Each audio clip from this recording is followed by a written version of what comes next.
welcome to the Youthwork Plus podcast. I'm Becky, your host, and we are still in the middle of this series. We're doing interviewing different kids and youth leaders about their different contexts and the different things they do. And today we are joined by our special guest, Daniel Cutting. We've known each other for a long time. We met on a Christian gap year with the Message Trust in Manchester almost 20 years ago. Can't believe it was 20 years ago. Woo, 20 years, wow. I know. A long time has passed. But yeah, we're still friends. So I wonder whether we should just unpack that a little bit. And What, the fact that we're still friends? no, the gap year that we did. Oh, gap you, okay.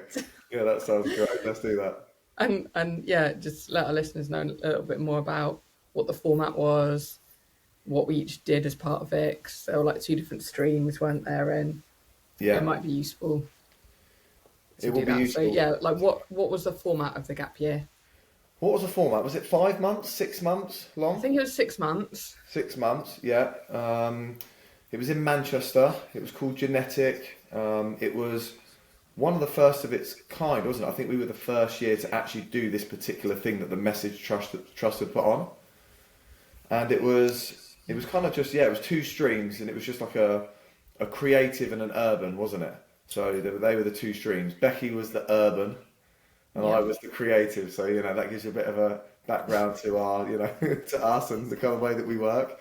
So mine was based on you had to be like a singer or a dancer or something like that. So I was on it doing singing, and then we had, we had some dance with some break dancers and other singers and some other kind of performance type people, didn't we?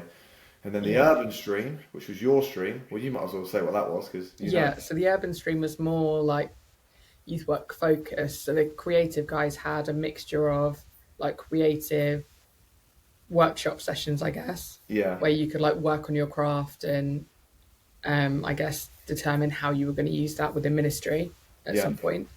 Whereas we had extra youth work placements. So we had a placement with an Eden team, which if you're not familiar with Eden, it's like a missional community living within like a deprived area. So they had like lots of different teams, or they still do have lots of different teams. At the time it was just across Manchester, whereas now like they're across the country in lots of deprived areas. And they were already kind of embedded into the community and already doing some kinds of youth and kids work and family ministry. So we kind of just joined in as extra volunteers on those projects. So we had that as a placement. We also had a church placement where we did some youth work. Yeah, and we had the church placement as well, didn't we? Pardon? We had the church placement as well, didn't we? So we both had the church. Yeah, so you guys both, everyone had a church placement. But yeah, we had that extra kind of Eden placement, but also we had Message Trust youth work related placement as well. So I had one of the youth buses that went to different areas. Yeah, I forgot you did that on the youth bus. Yeah, so they had like a couple of youth buses that went to different areas. So we'd like park the bus, and then young people come on it like a mobile youth centre, pretty much. Yeah, they were cool. So they were good. They were like computer games and just hang out places and chill out zones and loads of stuff going on, didn't they? Yeah, so the bus was like equipped with loads of different things. So it had like sports stuff you could take outside and do. It had like games consoles. It's the kind of bus that I don't think anyone really likes getting on a bus, but it's the kind of bus that you'd like to get on. Yeah, like it was fun. It was a fun bus. It was the fun bus, yeah. And then at the end of each session, there'd be like a little God slot where like one of us would share a testimony or share a story or something to try and like engage the young people from the community who'd like come on to think about that kind of stuff and how it might relate to them. Good. And then there was some, like festivals, wasn't there, and events we kind of got involved in as well? Yeah, so they also had us like as stewarding different events, and they're like the Big Deal Weekend, which was like a pop-up event with, I guess, rides and stuff. And like the Message Trust, if you don't know them, they have like a lot of bands and like musical acts. That's like a thing they've had since they launched in the beginning, like in the 90s. And so they always do a lot of stuff, evangelism around music, which is why for our gap year, like I guess our gap year was like a new iteration of their gap year program. They had been running them, but ours was the first one that had that like creative stream, I think. Yeah. Which is what made it a bit more different. Like you could either choose to do more urban youth work or choose to do the creative streaming. Yeah. They were looking at how they could launch like extra bands and musical acts, I think, off the back of Yeah. the gap year. And that perhaps like some of those people who came on the gap year would want to stay on with the message and like do ministry longer with them, I guess, or like launch across the country using musical and creative gifts.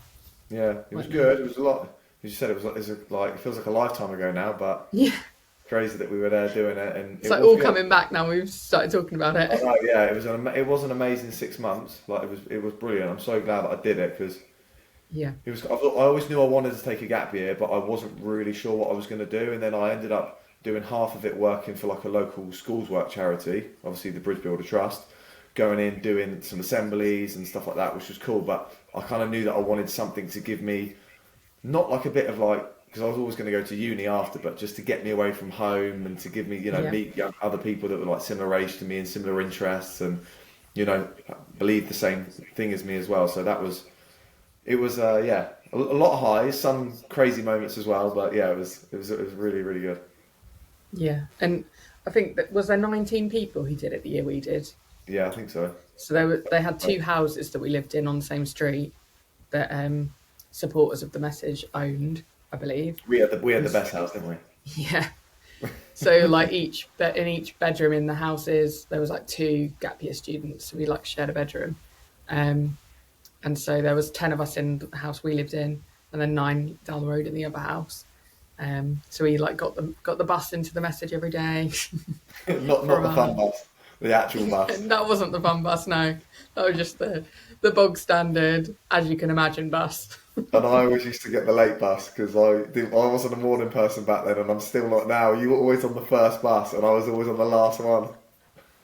I wasn't a morning person either. I just didn't want to be late, I don't think. Oh yeah, I probably didn't care as much. Um, so yeah, we did that. We did that for 6 months. And I guess it'd be good to talk about what the impact of that was on us. And maybe we haven't even really thought about that before. I think we started to Yeah, last weekend we when did. we were having a conversation, weren't we? We met up with a couple of other people as well who were on the gap year with us. And one of our other friends was like, "Oh, what was it? What kind of an impact has it had on your life?" And And we were all all of like, us were like, "Oh no, "What impact has it had?" it's a We better great." think of one. Yeah, We should think about that. yeah. Oh my goodness. No, I think we It was said quite a good reflection, though, wasn't it? Because it I was. think my reflection was that like I don't think I'd be doing youth work if I hadn't done it. Mm, Like for me, it was like a properly like thrown in the deep end, because it was quite, my youth work placements were very diverse, and um, I guess I was able to have the opportunity to learn a lot from them, as well as because of the environment of the gap year. Like we, not only we had these placements, we also had like theology training and stuff, and input from leaders, didn't we? And yeah, like peer learning from each other. It was sort of like I want to liken it to like a residential or something like that, or yeah, a summer camp, yeah, like an extended version of that, I yeah, think. yeah, And those periods of time are quite valuable anyway, because like you're inserted into this other place where like you have to kind of figure out who you are, what you believe, and how yeah, you can use your skills to serve God.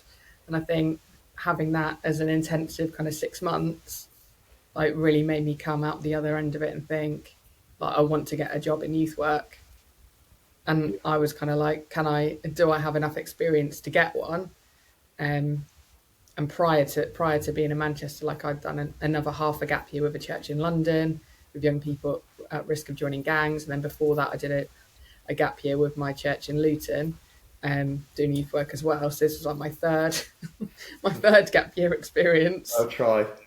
Second year, but like third experience because Yeah, two of them have been 6 months long. Um, and so I was just like, oh, I'll start applying for some youth work jobs, see if I can get them. yeah, And then got offered two different jobs because I'd had a lot of experience, like intense experience within those 2 years yeah, in lots of different contexts, like with church young people, with community young people, detached youth work, youth clubs, youth bus, schools work. Yeah, you were ticking all those events. boxes, bam, bam, I've bam. basically done everything. Yeah, you've done 10 years of youth work basically in like 2 years. Yeah. How about you? Like, what was the impact on you, do you think? Yeah, it's probably slightly different. I think the thing that I would agree with that you said was just being in that kind of environment with other people that, you know, believe the same thing, same kind of age. Like you kind of, you know, I don't know, what were we, 17, 18 years old? Like, yeah, just for uni age, wasn't it? So Yeah. 18, 19. And it was just, it was just like being at one of those Soul Survivor or Spring Harvest kind of experiences, but then having it over a long period of time. So it was amazing for that. And yeah, it was. I probably got more from. I got a lot from genetic, but just being in that bunch of people and learning from one another and learning, you know, being away from home for the first time and all those kind of experiences. I probably got Yeah. more from that. And obviously at the time I was on there doing singing, and that was something that I'm still passionate about now. But I don't know. I probably maybe realised even while I was on it that I was learning stuff that wasn't necessarily just about singing. It was just about being creative and using my gifts and talents and being confident in them and not. Yeah, I had never really performed or put myself out there in that way. So to be able to do that was Yeah. really, really beneficial. And I think I'm still. I will have learned stuff on there that has definitely helped me in what I do now for sure. Yeah. So and then yeah, just getting involved in the local churches. I mean, I've been involved obviously in church since I was, you know, a young boy. So I'd already taken and done the assemblies and that kind of style of stuff, but to actually use my creative skills was the things that I was passionate about. And, you know, even I was on there with other break dancers and people like that. I was really into kind of all those types of things, like whether it was dancing, singing, football. I was just, yeah, I just like to be active and like to be using my Yeah. gifts and skills in that way. So to be around so many different people with so many different gifts and skills in a similar kind of thing was amazing. Yeah. Yeah. It was good, wasn't it? Yeah, it was good. Um, and like, do you remember what any of your placements were on Of course genetic? I don't, Becky. Yeah, no, I remember the one placement in one of the churches that we went to. Um, it was amazing. It was what was the? I can't even remember the name of the church now. But it's the first time in my life. It was like an independent evangelical church, but it was really kind of like spirit led, and it was like Holy Spirit encounters and stuff like that. And I went on to have a lot of that stuff at uni. It was a church that was very similar, but this almost probably at first I wasn't used to it because it wasn't really my background. So then to come into it, it really prepared me for then uni church and the church that I was kind of going into after that. But I remember this guy coming in and it was the most incredible thing, like seeing healings for the first time in like in real life, physically seeing like people's legs grow and stuff like that. I remember thinking, what on earth? Like, I know God's real, I know He performs miracles, but like people are actually praying for stuff to happen. Like arthritis healed, like seeing a lady who's had arthritis for her whole life and then never been able to like open her hand at all, and then just being prayed for and the Holy Spirit coming upon her and her opening her hand. I'm like, it just took my faith from a real relationship that I had with Jesus, but it just almost like accelerated it like years and years in a short space of time because I was actually seeing these amazing miracles happen. Yeah. So for Yeah. that alone, it was like incredible. Yeah. That sounds amazing. And then let's talk a bit about your journey then, because obviously you went to uni after you didn't end up being a singer. You told us that much. It didn't end up being. I mean, there's still time. I would sing for you now, but you know my voice is a little bit hoarse today, so I'll just save it But for like, later. how since the gap year, then how did God lead or move or change you along the way between then and now? I think it just, like I said, it just gave me like that firm like foundation of faith, and it just encouraged me. Like when you go to Spring Harvest once a year or one of these big Christian events, you kind of get that like yearly top up. But this kind of top up lasted way longer than like it was almost like the foundations to set you up to then go into like the rest of your life. And I remember just being so on fire for God, like everything was like there's no coincidences, they're all God incidences, and I was turning everything back to Jesus. And you're just around people and hearing the stories, and it just makes you feel so passionate, and you're like, I want this for myself. Like they've got this real relationship, I want it. So Yeah. yeah, it was definitely good in the foundations, and then obviously going into university, I think it really helped me because I already knew who I was, and I probably struggled a lot with just confidence in general as a young kid, and I was never the person that would get out and perform or get on stage or do anything in a school show. Like that would have been the last thing I'd have ever done. and then I don't know, I think I found my confidence through, the gifts that God's given me, and then I was like, I'm good at this. Like I can use it. I can be confident in the person I am because I know it doesn't actually matter about what other people think about me. I know who God says that I am, and it was like that was the thing that made me think, right now I can go and take this to the next level. And as you said, I didn't actually do it through singing. I ended up doing it through football, and through kind of football entertainment and football freestyling, and basically performing using my football skills at events and halftime shows at corporate entertainment. So after I graduated uni, I decided I could have been a PE teacher. That's kind of what I was training to do. But even during those 3 years, I was like, I know it's important to get my degree, but I know I'm not going to do anything, in necessarily directly in teaching, even though elements of what I do as well over the years as coaching and still going into schools and doing that sort of thing is teaching. But it's ultimately just loving being around young people and getting a buzz of them, and that's definitely where I get my energy from, like being around other young people. And as I've got older, I think being around other young people helps to keep you young as well, doesn't it? Or so I like to think. I don't know. Maybe. Yeah, and so how would you describe your job? What do you do for work now? Yeah, so it's definitely changed a lot. So originally it was a professional football freestyler, so I just went straight into breaking world records and winning world championships, doing football skills and football tricks. So a lot of it as well, I took my inspiration from like dance and gymnastics. So it was like doing backflips and all those kind of things with the football. So it was always very creative. I love football, but I wanted to bring in the other arts into it as well. And that was probably through genetic, being around dancers and gymnasts and all the types of things I was learning there. Like I learned to do wall flips at genetic and do all those things that I wish I could still do now, but I can't because I've got a bad back. So yeah, just learning those kind of skills and then putting them into football freestyling. And then over the years, it's just kind of developed. So I still do some live entertainment, but now the focus has been completely shifted to making content online, to being a content creator or an influencer, some people might say. I don't really like the influencer thing, but more content creation is like my thing. And mainly through YouTube is my main platform that I use, but also Instagram and TikTok. But YouTube's always been kind of my focus. Of like I'm making YouTube content, and that's what I love to do. Yeah. And what proportion, like, of your audience are young people? It's really spread out, I think what's so good about it is like YouTube tends to be kind of more the middle range, I would say, or like I think it's 18 to 24 is my main demographic on YouTube. Instagram is actually a little bit older. It's like the 20s to 30s, but then TikTok is the 13 to 18.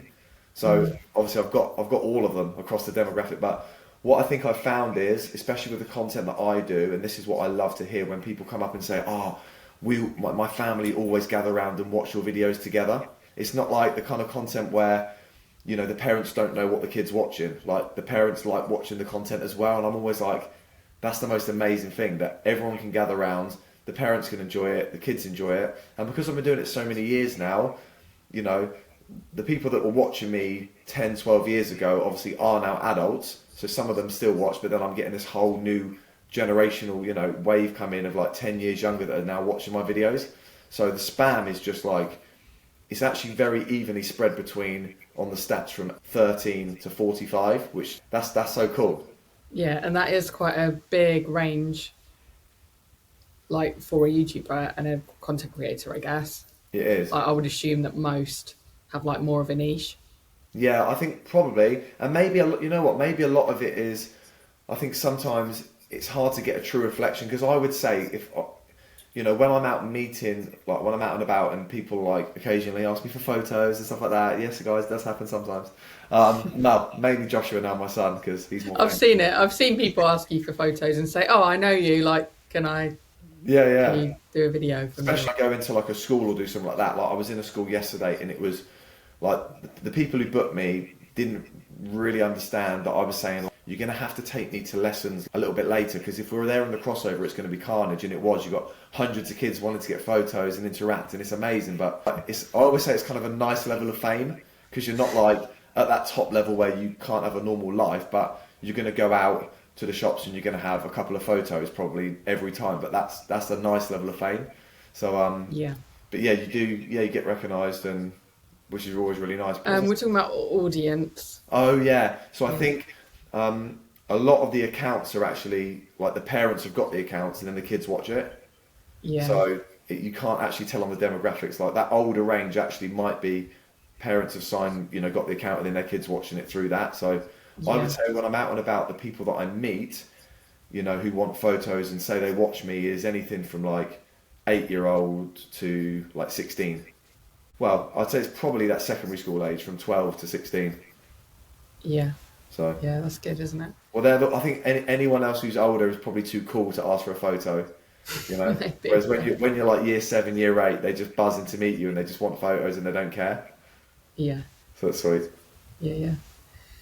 And obviously, you know, young people are watching your content. How does that change or influence the content that you create?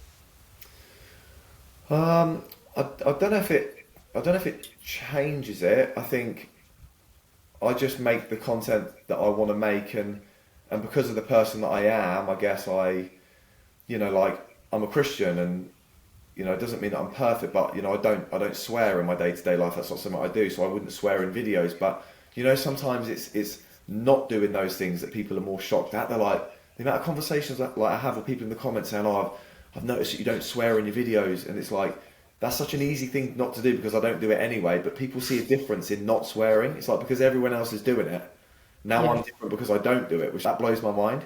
And then it leads on to other conversations. Oh, why is that? Well, actually, it's because I'm a Christian and I don't believe that that's kind of language that I want to use. And I am making family friendly content with my son and with my family. So you know, I just don't. That's not the person that God's called me to be. Yeah.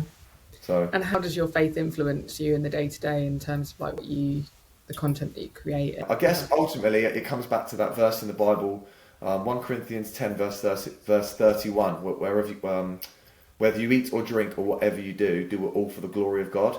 That's always been like the verse that's always just stuck with me because I'm like, you can eat and you can drink and that can bring glory to God. So if that's the case, utilizing your skills and your gifts and glorifying God through them, that's like the most incredible thing ever. So I try to remember that all the time when I'm performing, when I'm making the videos, throughout daily life. I try to remember that like I have been given a gift. Like it didn't mean that I haven't worked on it and put those 10,000 hours of practice in to perfect skills and to become the best that I can be and to break world records, but it all came from a gift that God had given me.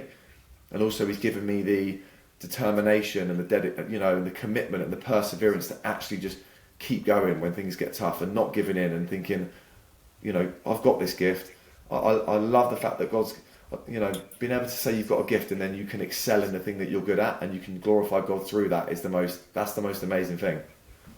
Yeah. Yeah, that is really good, isn't it? Anything else like you want to share about your job? Oh, what do I want to share about my job? It's not, well, I guess the one thing to say is, you know, a lot of young people, if you ask a young person today, like what they want to do when they're older, the main job they will say now is a YouTuber.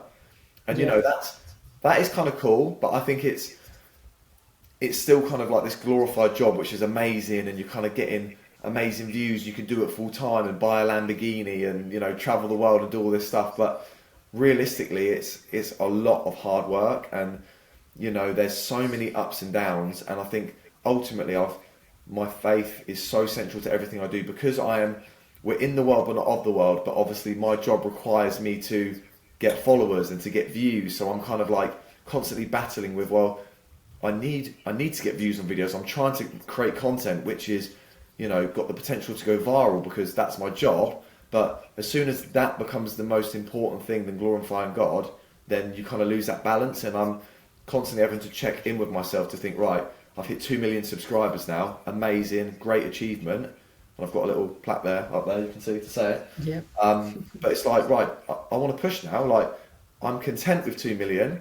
But yes, I absolutely want to get 3 million, but why do I want to get 3 million? Is it because then I can make better content and I can then tell more people about Jesus through the videos that I make, you know? And I don't say it a lot through the content, but I filmed a video even the other day that's about to go up on my channel and I talk about the fact that I'm a Christian and right now I've got some injuries and I'm going to have to go for an operation and I kind of a little bit honest about that and say it's not easy. Like I'm struggling with the fact that I've got injuries right now and I can't do what I used to do, but I'm a Christian. I believe I've got faith in God, and I know that He's got His best for me, and the best is still yet to come. So it's having that foundation of my Yeah. faith being a central part of everything else that I do. That's what I'd say. Yeah, and I guess maybe we should go back a step as well to explain a little bit like, about how, for those who don't know, how you get paid for creating content. So a lot of people, the main common misconception is that that you get paid for subscribers, but actually a subscription is totally free. Like I don't get anything for having 2 million subscribers, other than I got a plaque when I got to 100,000, which is over there on the wall, and then I got the million one, which is just there on the wall. So you get the plaques, although the next one's at 10 million. So I'm like, that's going to be a while, isn't it? But you actually, yeah, you basically get paid through. It's called ad revenue. So by getting people to watch your videos, getting views on a video, that will generate income, because YouTube place adverts on the videos at the beginning. If you have a video that's over 8 minutes, you get to put adverts within the video, and then they obviously take a massive cut, and then you get paid kind of the rest. So it's basically just through adverts, through views on videos. But actually, views are less important than watch time. So I could have a 1 million view video that would make me less money if they only watched it for 20 seconds than 100,000 views that was like watched the whole way through. So you want to get quality viewers, not just like loads of views. Yeah. So that's for long form videos, and it's basically they calculate the rate that you get, and how long you've been making videos is dependent on what your CPM is. Basically, it's called cost per view. So for 1,000 views, you might get £1, basically. But it depends on loads of other factors as well. It's like a whole algorithm behind it. Like certain times of year that you upload. So November and December are the highest earning months for ad revenue because of Christmas adverts and more sponsorship opportunities, and adverts are just going up like crazy. So that's why you see a lot of YouTubers will make content and go mad in November, December, and then in January you could earn like a quarter or a fifth of what you would. So I could get 100,000 view video in November that would pay me, say, I don't know, let's just say £1,000 for example, but that 100,000 views in January would only pay me like £100. Yeah, I didn't know that So at it's all. crazy. Like it's all, the time of year, how long your videos are, how long they watch for, how long you've been making the videos. If your channel is seen as like if it's whitelisted or if it's blacklisted, if YouTube are pushing the content, if they're not, there's so many other factors that are involved. Yeah. I could talk about that for a whole hour, Becky. I still don't understand it all myself.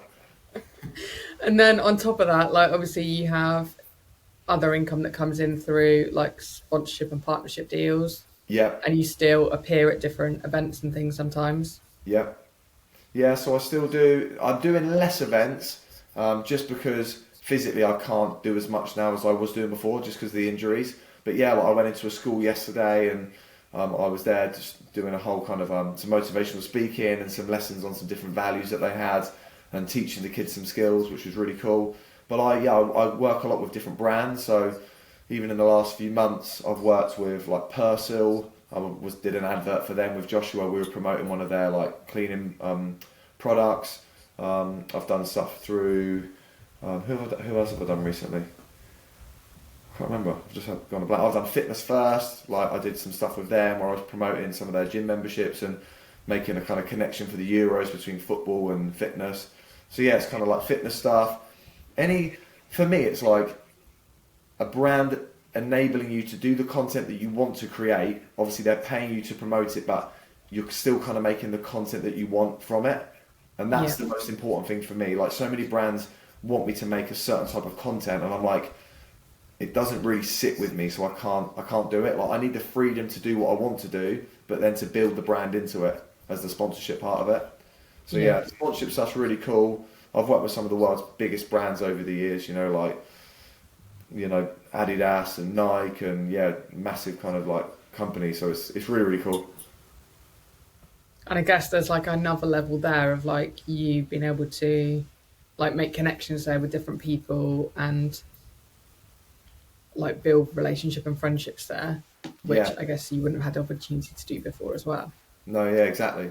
Yeah, it's all everything is relational, I think, and it probably even comes back to yeah, like everything you do. People, if they like you as a person, if you can just get alongside someone and be approachable and be down to earth, and people want to work with other people that are fun and are kind and are nice. So I think those are the kind of values that I do try to take into every area of my life.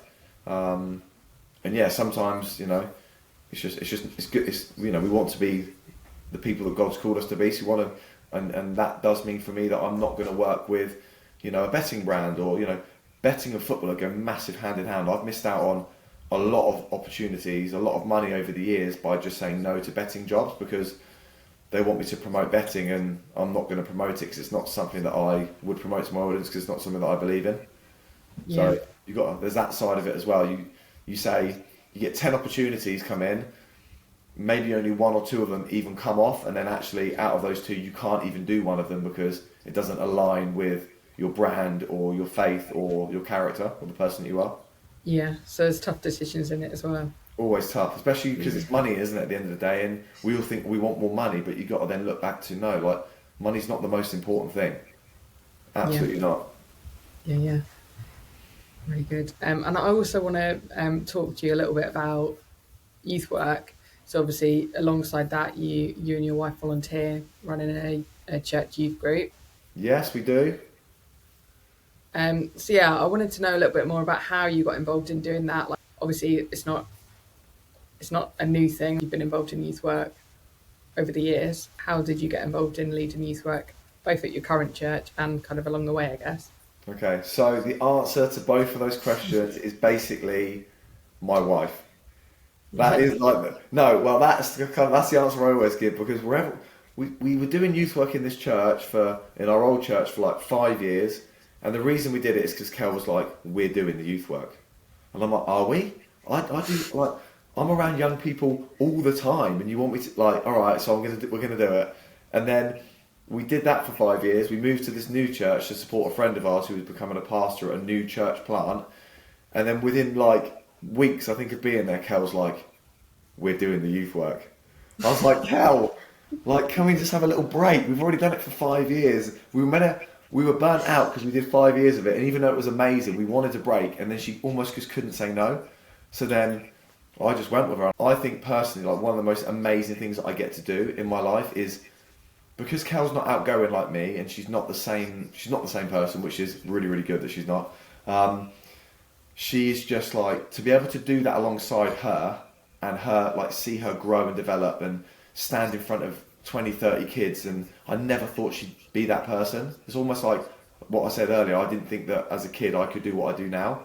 I didn't almost not that I didn't believe it, but I just never saw her as doing that, and now we get to stand up there in front of kids every single Sunday, and she's confident, and she's the one if there's a message about youth to say at the open mic time in church, she's the one who goes and does it, and I'm like sitting there like, which is just like blows my mind. But yeah, I get to share in that with her and develop spiritually like with her from leading young people. That's like, it's an absolute dream. Yeah, that's good, isn't it? So And yeah, it's all her, Becky. Like yeah, she has an idea. She's very much like you. You got an idea. You're going to follow it through. You're going to do yeah. it to the best of your ability. And unpack for us a little bit more like what your youth group at church looks like. Like Yeah. how So many people are in now, it? What do you do? yeah. So we tend to do well. When we started it, how many years have we been doing it now? 3 years, I think, at this church. There was 4 young people, and now we've got 25 regularly who come every single Sunday. So the numbers have grown, and I say it's because I'm there and people know me. But it's not that. I think it has been that a couple of times, but it's just because we just we just are building really like strong relationships. Like everything we do is about relationships. We always say, a young person is never going to be willing to share about their faith or about the things that they're really passionate about unless they feel like they know you and you're willing to be vulnerable with them as well. So everything we do is based on building relationships, and that is at the crux of like youth work, I think, in general. You have to build relationships and foundations so that the young people just think, not yes, you're their friend, but obviously there's a hierarchy with that, and they've got to respect you underneath that. But yeah, just that they can be, you're going to be honest and open with them, and then they're going to reciprocate that, and then you're going to get the best out of them. So we meet 2 Sundays. At the minute, it's probably 2 Sundays of the month, just because I travel and do some stuff away. Like we just try and fit it in. So there's no like, it's not like it's the second and the third Sunday. It's just we aim for 2 Sundays. We've got a new place called The Hive, which is a little community building about 800 metres from the church. So we start the service all together. Then at 11 o'clock, we all go over, we walk them over, we do 45 to 50 minute session, and then we come back, and there's always a game to start, catching up, finding out how they're doing. And obviously, as the group grows, you have to break into smaller groups because the people that are a little more shy need to have that moment. They're not going to shout out in the big group. So yeah, we make it fun. We try to make a game that connects to the theme, and then we pick a topic or a little series and we just work through it.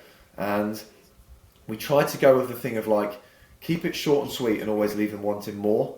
Like, no, I mean, my attention span is horrendously short as it is. So I'm not going to be there preaching to a young person for 45 minutes. I need to build in discussion time, and I need to build in opportunities to just be silent and be creative in your own way. Some of the young people, you're not going to get a lot from them verbally, but if you ask them to write down what they're thinking and then someone else read it out, you just got to tap into where everyone's at. And obviously the bigger the group gets, the harder that becomes. But yeah, we just keep it really, really fun, really, just a focus on fun, relationship, and then kind of a key message, and looking at real relevant stuff that young people are facing at the minute, whether that is, why does every young person, why we live in this culture of everyone wants everything now, wants to be TikTok famous, wants to have the latest iPhone, like getting to the crux of why these things are, identity and self-worth and all these kind of topics we look at. So it's good, and it's amazing for us, we get to kind of put the time in as well to do the research and figure out what we're going to kind of be sharing with these young people. So it's amazing. Yeah, it's really good. And what do you think is like the biggest lesson you've learned from youth and kids work over the years? Biggest lesson? I think it probably does just come back to that thing about being real. Like if I've had a bad week, and then I can stand up at the front and be like, look guys, I don't know what your week's been like, but mine has actually been pretty rubbish. Like this happened. Like if you can just have honesty, you are going to get so much, if you give honesty, you're going to get it back. So I think being real and being honest, and that all comes down to the relational side of it that we spoke about.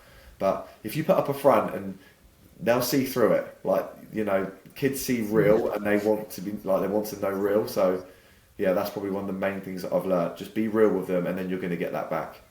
Yeah. And have you got any like particular highlights over the years of being involved with youth work? Yeah, quite. I mean, even just growing a youth group, like we've done this twice now, and the fact that we can, it feels amazing. Like, it's obviously we're just doing God's work, but we've gone from, it's not us, it's God using us, but like 5 people to 25 people in the space of a couple of years, and it's only going to get bigger, right? That's such an encouragement. The fact that our young people say, they're begging us for youth to be on every week, and we're only volunteering, we can't do it every week, but I'm like, they want to be there because they are absolutely they're loving it, and they want to keep coming back, and that for me is like the most amazing thing.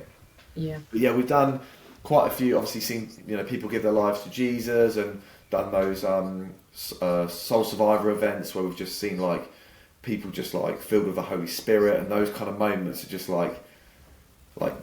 you're talking to them about faith the whole time, but then you actually see them taking this faith on for themselves, and it's just the most amazing thing. Yeah.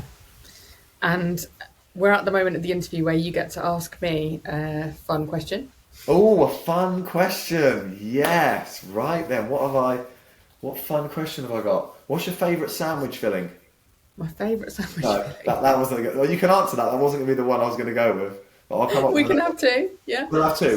Favourite sandwich filling? I've got one. I've got an answer for this. Good. So my go-to sandwich is a Greggs sandwich. It's the char grilled chicken. It's called a char grilled chicken oval bite. It's like a oval bun, which is seeded. Oh, I know the one. And then inside it's got slices of char grilled chicken Yeah. and salad, and it's got a mustard mayo. Nice. It is a Okay. delicious sandwich. It's one that they've had on their menu probably since I was like 18 or something, Really? and consistent all that time. Yeah, and Wow. I that is can't my believe you've gone to that Greg's. You're really selling it to me as well. It does actually sound good. yeah. It's a really good sandwich. Nice. Okay. I like that. More, probably slightly more deeper, but the other thing I was going to ask you was if you could have like doing what you do, like if you had endless money or endless resources, what would be the thing that you would love to create, or how would like what would you do with it? Like using the gifts Yeah. and skills that you've got, if there was just no limit to what you could do. So I'd say the answer to this is pretty different in the last few years than it would have been previously. You're going to I open a think Greg's. no. So I think when I was so my obviously my focus now has shifted more to supporting people who do youth and kids work. Yeah, Because I think my kind of vision and values now are like, if we can equip and support those people, then actually there'll be more people doing youth work for longer and more yeah, young people reached. Whereas in the past, I probably, when I was doing more of a youth worker role myself, it probably would have been to do an event that, or a series of events and activities that would attract young people to come to them.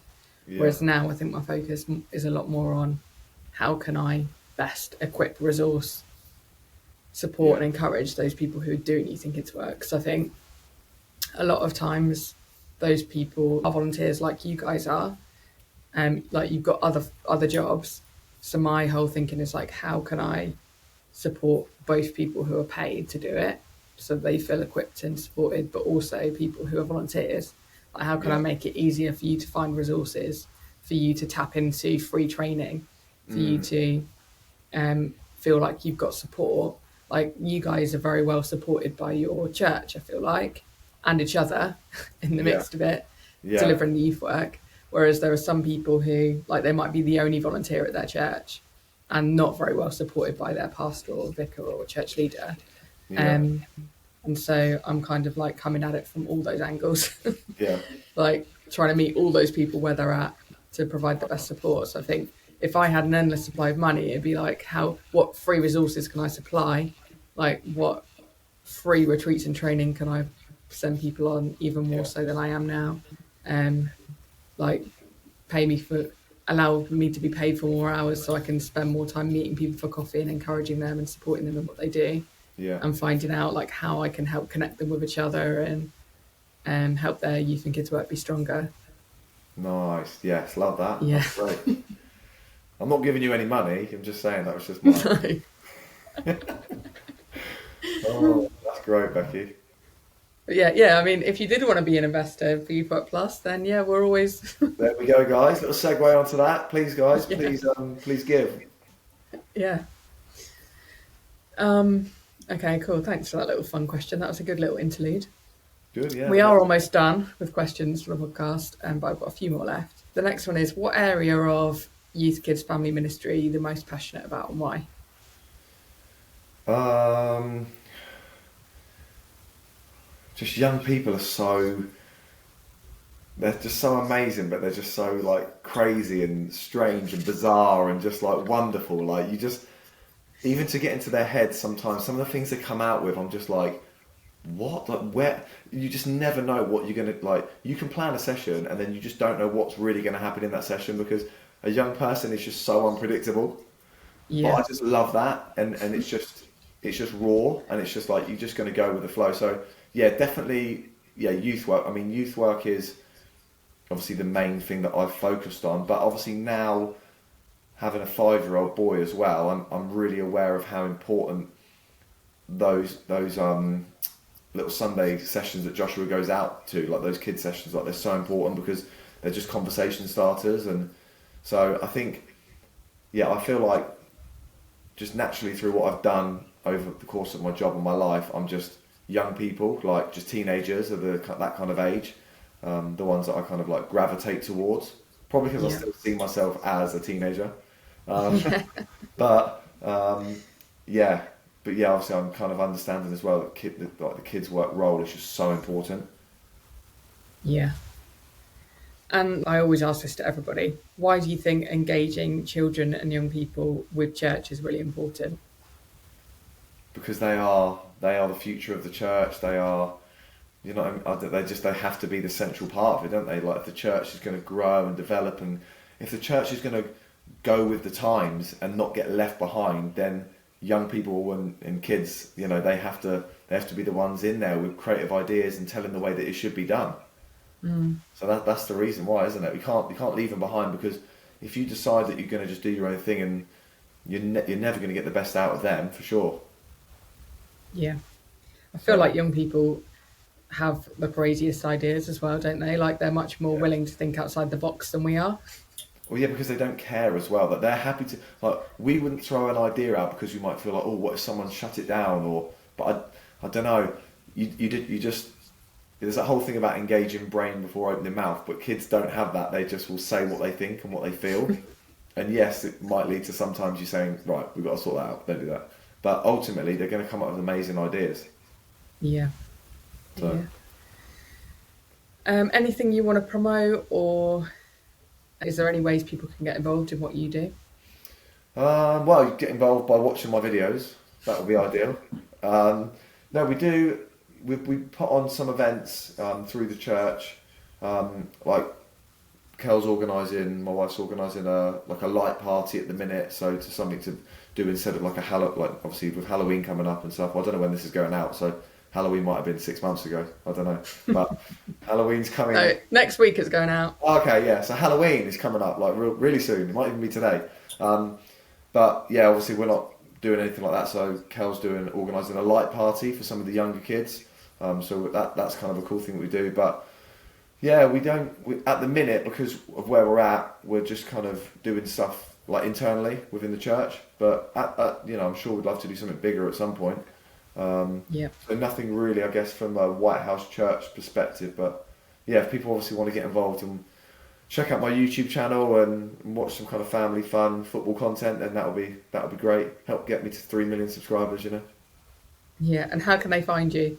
Just What search you my have? name, search Daniel Cutting on everything, Okay. and yeah, you can find it through that. So that'll be good. Yeah.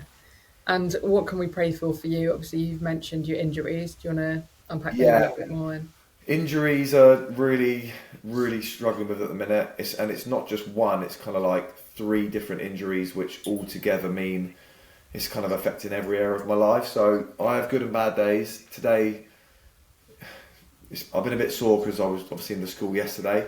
So my lower back today is just in pieces. I've got 2 prolapsed discs in my back. I've got arthritis in my back. I've got a torn meniscus. So I need an operation in the next few weeks, or hopefully within the next few weeks. I'm still waiting for a date on my right knee. So that's not ideal because right now I can't really kick a football, and I'm going out after this to film a football video. So everything's kind of like, I'm not really enjoying as much what I'm doing at the minute because there's that fear of if I overdo it, I'm using my left foot for the whole video basically, but if I forget or get carried away and try to strike the ball with my right, like what damage am I going to cause? So yeah. it's making things a lot less enjoyable because I'm constantly thinking about I'm going to get injured. And my knee and my back, I've got a hernia as well, which has been playing up for the last year or two, which I need surgery for as well.